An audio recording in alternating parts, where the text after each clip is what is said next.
Selamat pagi Bapak Ibu Saudara yang dikasihi Tuhan. Mari pada pagi hari ini kita mau sama-sama kembali datang ke hadirat Tuhan. Kita mau mengucap syukur. Terima kasih Tuhan. Haleluya Yesus. Terima kasih Tuhan.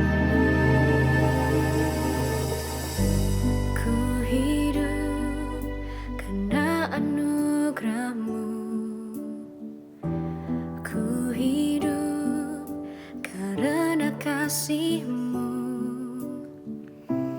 Kaulah sumber kehidupanku.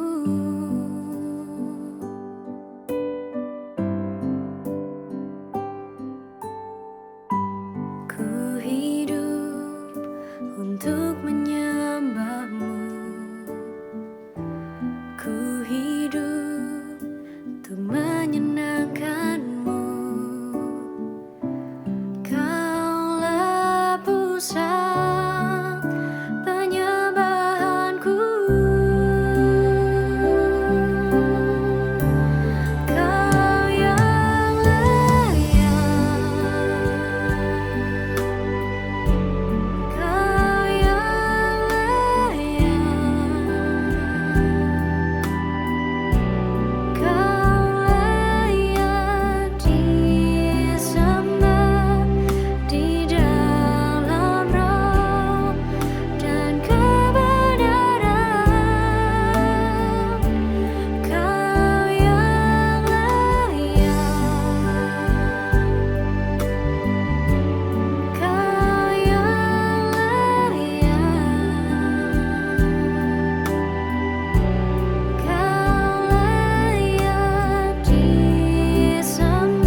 Selamat pagi Bapak Ibu Jemaat Zion Altar yang dikasihi Tuhan, apa kabar?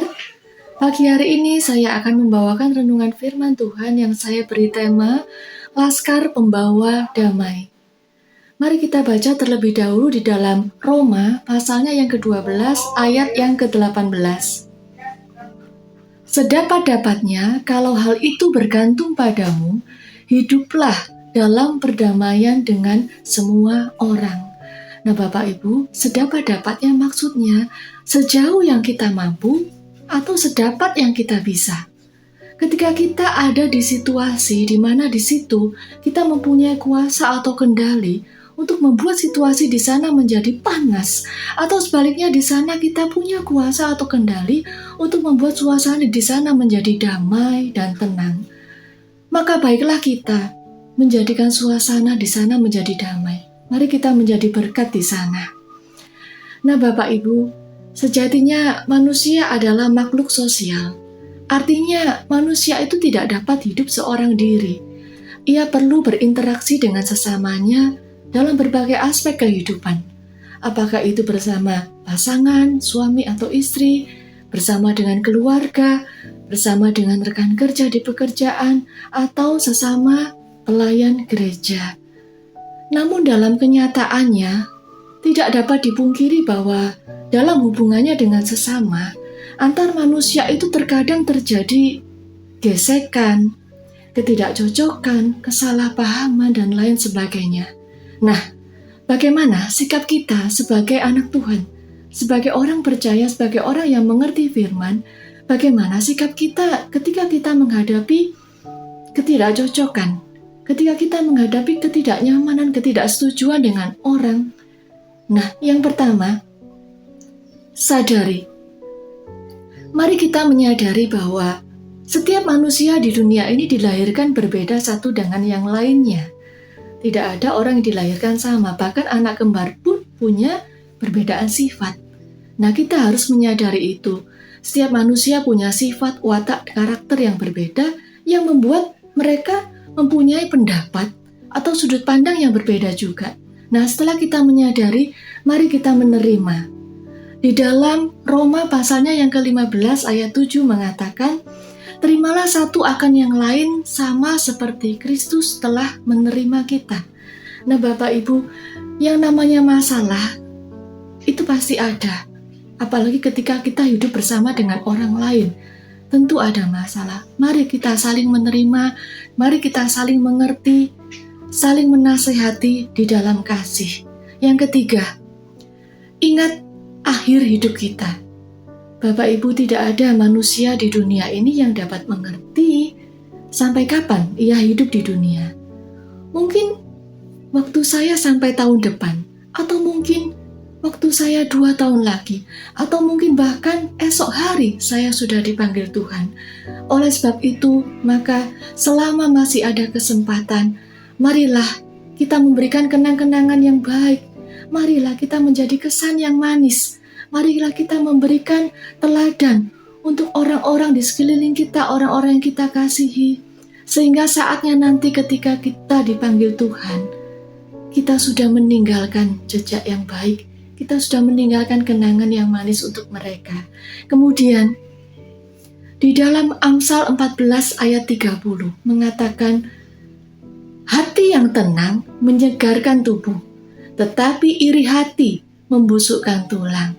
Nah rupanya Bapak Ibu, hati yang tenang, hati yang damai, yang tidak kelihatan ini rupanya membawa pengaruh kepada tubuh jasmani kita yang terlihat.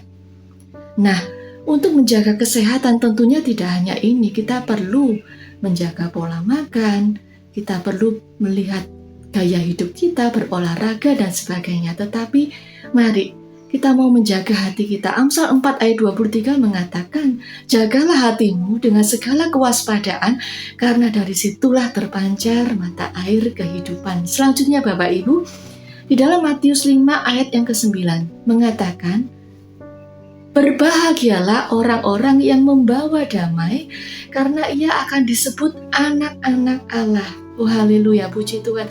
Saya mau disebut sebagai anak-anak Allah. Oleh karenanya, saya mau menjadi laskar pembawa damai dimanapun saya berada. Di setiap situasi yang saya temui, apakah itu menyenangkan atau tidak, saya mau menjadi laskar pembawa damai. Yang terakhir Bapak Ibu, di dalam Mazmur pasalnya yang ke-133 mengatakan, sungguh alangkah baiknya, sungguh alangkah indahnya apabila saudara-saudara semua hidup bersama dengan rukun, dengan damai.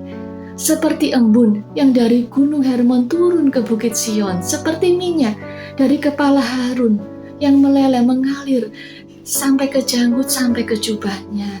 Nah, artinya ketika kita membawa damai, itu bukan hanya kita yang diberkati Bapak Ibu, tetapi damai itu akan mengalir, menular ke sekeliling kita.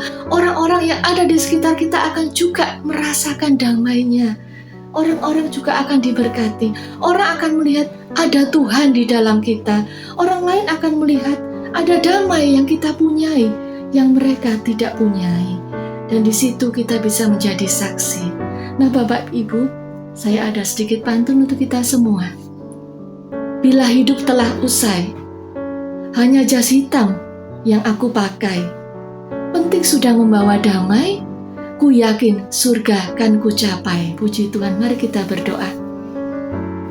Bapa di dalam surga, terima kasih buat perenungan firman-Mu pada pagi hari ini. Tolong kami Tuhan, kami rindu menjadi pembawa damai dimanapun kami berada, di setiap situasi yang kami temui. Tolong kami Tuhan, dengan kekuatan kami sendiri kami tak mampu, tapi kami percaya ada Roh Kudus yang akan memampukan kami melakukan firman-Mu. Tolong kami sepanjang hari kami beraktivitas, kami serahkan di dalam tangan-Mu, dan kami mengucap syukur atas firman-Mu ini di dalam berkat nama Tuhan Yesus Kristus. Haleluya, amin. Tuhan Yesus memberkati.